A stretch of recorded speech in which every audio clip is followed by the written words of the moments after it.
At 2:43 a.m., I watched two guys in matching windbreakers tip concrete blocks into the last open gap of the trench that hemmed my driveway. And their boss, the HOA president, in a reflective vest over a blazer, pointed with two fingers and said, "Make sure he can't roll out in the morning, okay? Tight. Tight. No mistakes." And the blocks hit dirt like a dull drum. I felt in my ribs, and right then I knew I wasn't just boxed in on my own land. I was done being polite. My name's Mason Cole, restoration carpenter. 9 scrubby acres outside Prescott, Arizona. Juniper and red dirt, and a workshop that smells like cedar and chain oil. A well that keeps the garden alive. A battery wall. I built over 3 summers. A driveway culvert. I poured with a buddy because rental cars kept bottoming out. Nothing fancy, just mine. And a mile down the road, they raised Cedar Canyon Estates with tan stucco dark trim. Identical shrubs, a gate sign about community standards that reads like a sermon. And at first, I figured live and let live. You like rules and matching mailboxes. I like tools and freedom. We'll wave at the stop sign and go on. Then the letters started thick paper with a shiny crest. Cedar Canyon HOA would like to discuss acquiring your parcel to unify Greenbelt continuity, which is a pretty way to say they wanted my boundary, so their little map could be a perfect rectangle. There was a number at the bottom, and I used the letter to start a glue-up fire. Yeah, that happened. Then came a second envelope with a higher number and a cheerful email from an admin named Trevor. And I still didn't reply because I'm not selling my life like a used truck. The president herself showed at 6:05 one cold morning, knock like a woodpecker white SUV angled like a magazine ad. And she smiled the kind of smile you see on billboards. Good morning, Mitt Cole. I'm Lydia Crane. We've noticed some non-compliant conditions, and she handed me a stapled packet like a pop quiz. Nobody asked for a $450 fine for an unapproved fence stain, a warning for an unscreened utility structure. That was my well cap and an unauthorized outbuilding, which was my workshop with permits.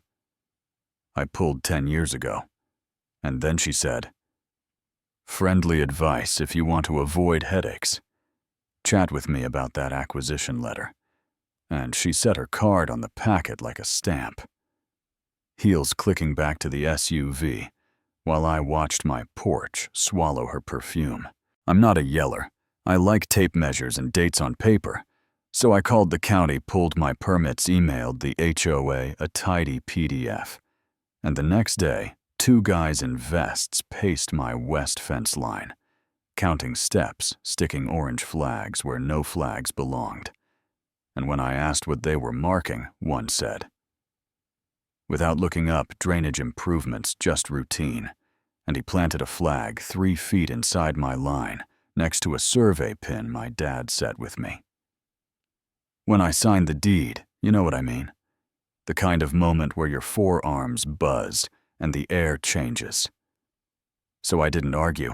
I documented phone pics with timestamps, then GPS shots on the old Nikon, then I went quiet. 3 mornings later, the engines came, diesel low and hungry, a dozer, a backhoe, a skid steer, and 2 trucks, idling hard, hats, radios. And there in the middle stood Lydia, reflective vest, over a blazer, like she was leading a field trip a morning, Mr. Cole. We're creating a protective swale to handle runoff, and I looked at the cut. Deeper and wider than any residential swale I'd seen, and already bending the corner like it meant to keep circling until it ringed me. And I said, "That swale looks a whole lot like a trench." And she tapped her clipboard. Our hydrology consultant approves the plan, all within our jurisdiction, that last word. snapping shut like a case. So I called the sheriff, and the deputy who came, Alvarez, wasn't rude. "Just careful, boundary lines are for survey or document. Everything don't escalate. Don't escalate is my default. But I also build for wind shear, so that afternoon I tucked a motion cam into a birdhouse, swapped a fence post cap for a camera cap that looks like plastic but shoots 4K, checked the solar repeater I buried for the workshop network, and set my phone to archive footage to an offline drive. Because if you're going to ask for the truth, bring receipts." By day 2, the trench ran like a scar, and they'd parked a dump truck crosswise at the top of my driveway with cones and a laminated sign that read, "Authorized access. Only delivery drivers called to apologize." Trash pickup canceled. Due to construction interference, my USPS account suddenly showed a paused route and a Cedar Canyon box for pickup. I never requested, and I laughed the tired kind, because laminated lies love to pretend they're rules. The backhoe chewed close enough to fling dirt on my side, and that's when my humor quit. Not because I was scared, because silence is the bigger dam. And that night, I sat at the bench with cold coffee and watched clips.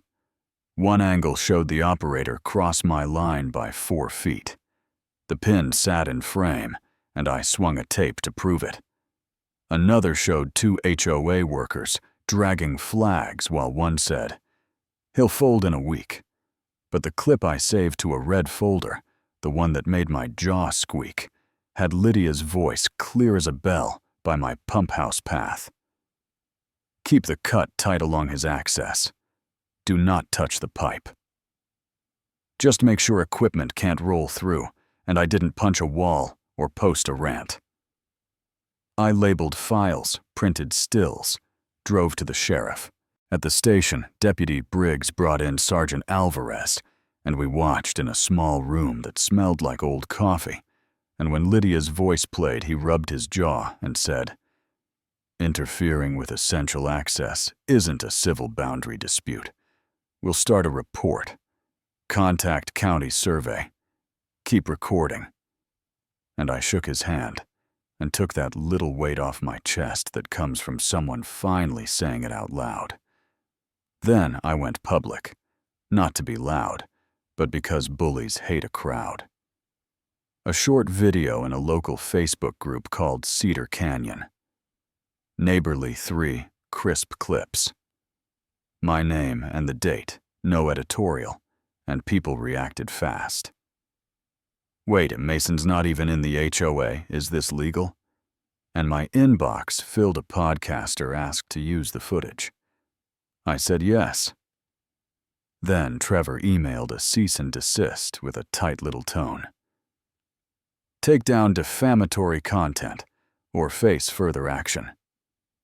And I replied, "See you in court." I brought timestamps.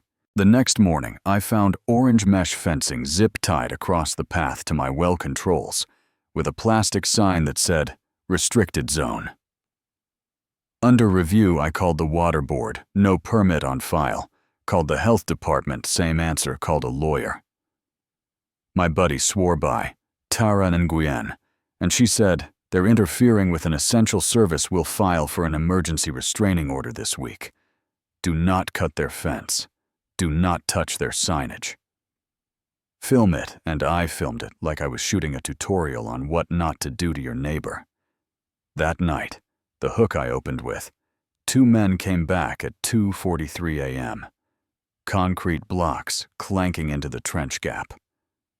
Lydia 10 feet back in the dark. Arms folded, no clipboard now, and I let the cameras drink it in. The next night, I waited with coffee porch light off, phone in hand. Rifle slung, but not raised. Not a threat align. And when the truck idled down the road, I stepped out and said, "Evening. This is private property. What you are doing is criminal trespass and interference with access.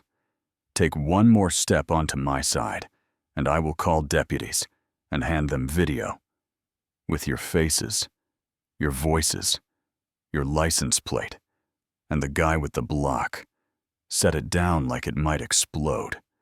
And Lydia said, "You are threatening people with a weapon." And I said, "No, ma'am. I am stating facts with a camera," and the truck left in a rattle of dust. And the deputies arrived quick, and we watched the footage on my porch like neighbors watching a game. And Alvarez didn't say much, didn't need to, just nodded when the plates came into frame. After that, the story caught wind. Local news hiked in with a pink-faced reporter and white sneakers. The segment aired a city planner, left a voicemail. No authorization for excavation. That close to a private well. No drainage plan. On file, that includes your parcel and Tara emailed at 1 a.m. With permit forensics. Wrong watermark, recycled file numbers. Signature belonged to a man who died in Twin. And I felt heat under my collar that wasn't from the Arizona sun. Court came fast. Emergency hearing. Judge Whitman in no-nonsense black Lydia in charcoal with a lawyer whose haircut could cut glass, and their side performed ambiguous boundary drainage necessity. Rogue subcontractor curated footage, and Tara didn't perform at all. She laid my deed and county survey with coordinates that matched the pins I photographed. Walked a timeline that synced each trench bite with HOA invoices from their infrastructure fund. Played the audio where a worker joked about castle walls, and then Lydia's instruction to squeeze my well access. And she held up 2 permits, county real and HOA pretend. Circled the watermark difference, slid an obituary across the table with the dead man's signature, and said, "This isn't drainage, Your Honor. It's a siege with paperwork and heavy machinery." That's the twist, by the way. Not the trench, but the forgery behind it. And Judge Whitman didn't raise her voice. She simply said, "Emergency injunction granted. Cedar Canyon HOA will immediately cease any activity abutting Mr. Cole's property. Restore access to water and roadway, and backfill the trench to pre-existing grade." Within 7 days, this court refers suspected forgery and false filings to the district attorney. And counseled your client will make herself available, and the gavel sounded like a nail-driven true. I didn't cheer. I watched a line hold.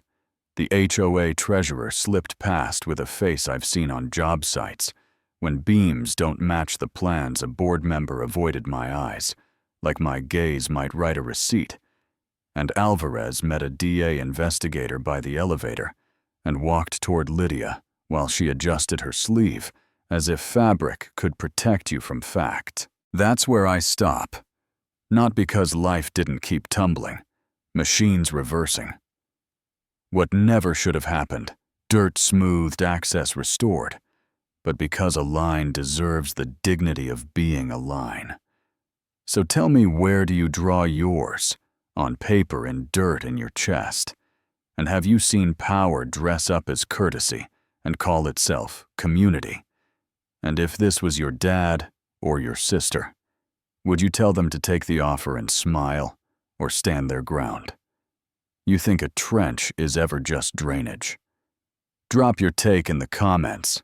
Argue it clean. Share what you've seen HOAs do right or wrong. And if your story rhymes